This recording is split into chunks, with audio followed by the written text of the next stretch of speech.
Jeremiah 12. Righteous are you, O Lord, when I plead with you.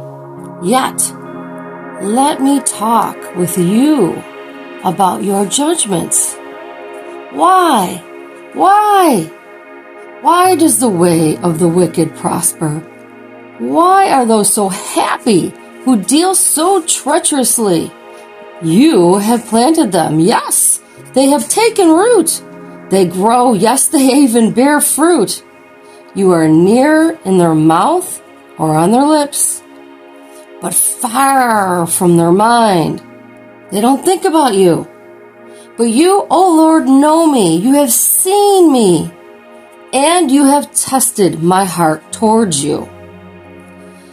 Pull them out like sheep for the slaughter, and prepare them for the day of slaughter. How long will the land mourn, and the herbs of every field wither? The beasts and the birds are consumed for the wickedness of those who dwell there. Because they said, he will not see our final end. And God answers Jeremiah, if you have run with footmen, and they have wearied you, then how can you contend with horses? And if in the land of peace in which you trusted they've wearied you, then how will you do in the floodplain of the Jordan?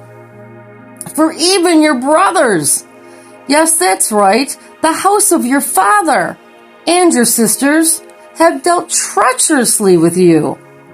Yes, they've even called a multitude after you. Well, you know what? Don't believe them, even though they speak smooth words to you. I have forsaken my house. I have left my heritage.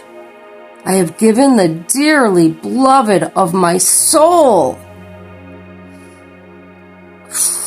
into the hand of our enemies. My heritage is to me like a lion in the forest. It cries out against me. Therefore, I have hated it. My heritage to me is like a speckled vulture. The vultures all around are against even her. Come assemble all the beasts of the field, bring them to devour. Many rulers have destroyed my vineyard. They have trodden my portion underfoot. They have made my pleasant portion a desolate wilderness. They have made it desolate. Desolate, it mourns to me. The whole land is made desolate because no one takes it to heart. The plunderers have come on all the desolate heights in the wilderness. For the sword of the Lord shall devour from one end of the land to the other end of the land. No flesh shall have peace.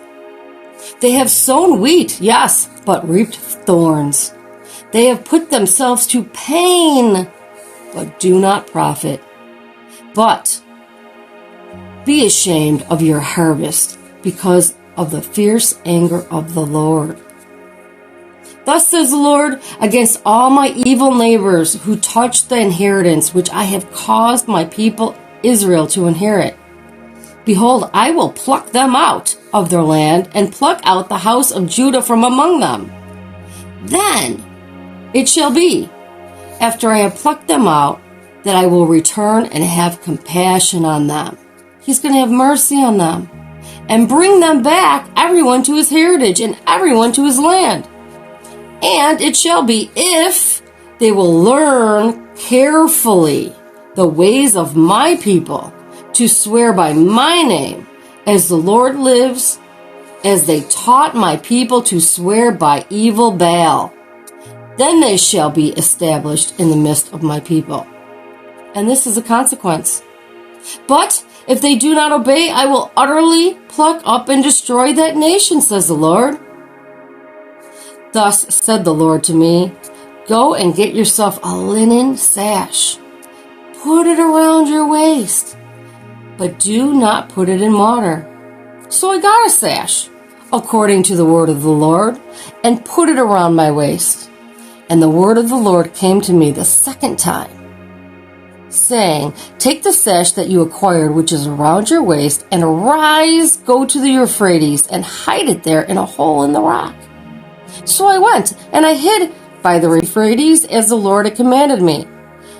Now it came to pass after many days that the Lord said to me, arise, go to the Euphrates, and take from there the sash, which I commanded you to hide there.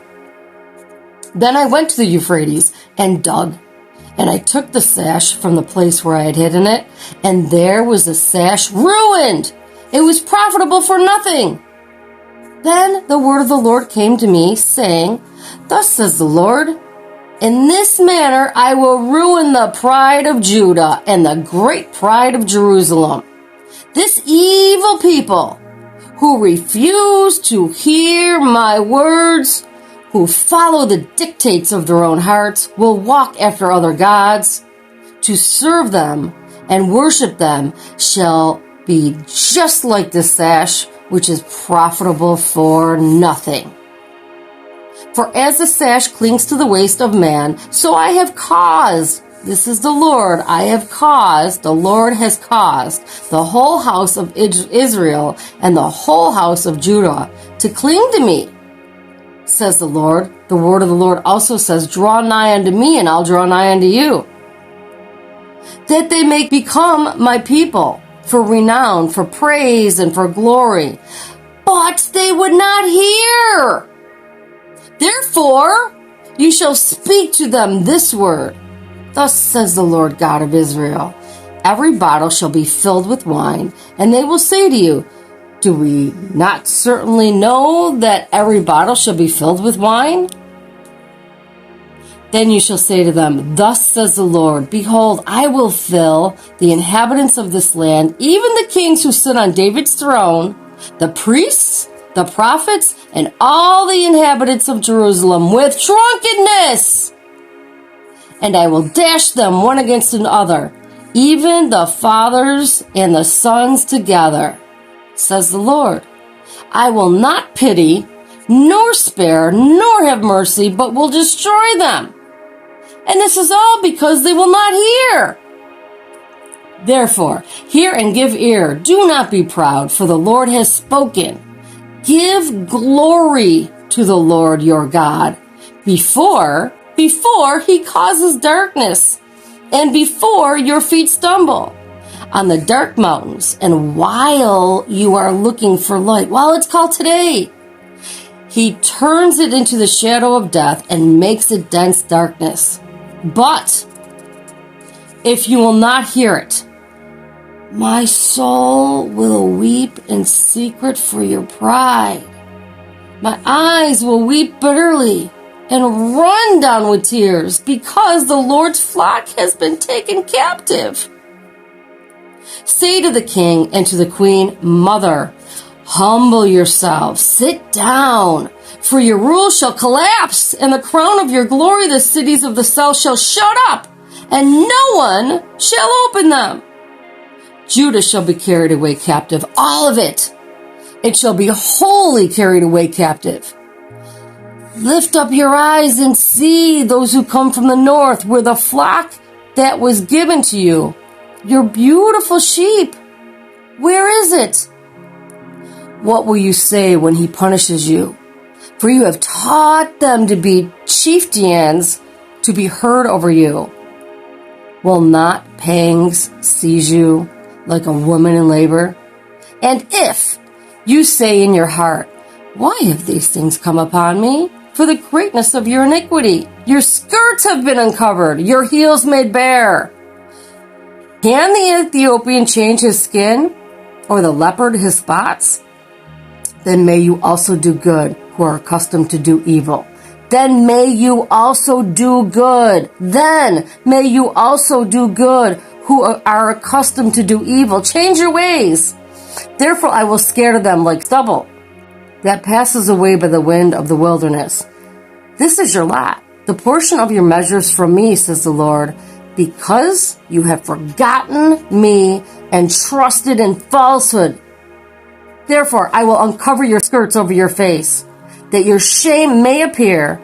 I have seen your adulteries and your lustful nathings, the lewdness of your harlotry, your abominations on the hills of the field. Woe to you, O Jerusalem! Will you still not be made clean?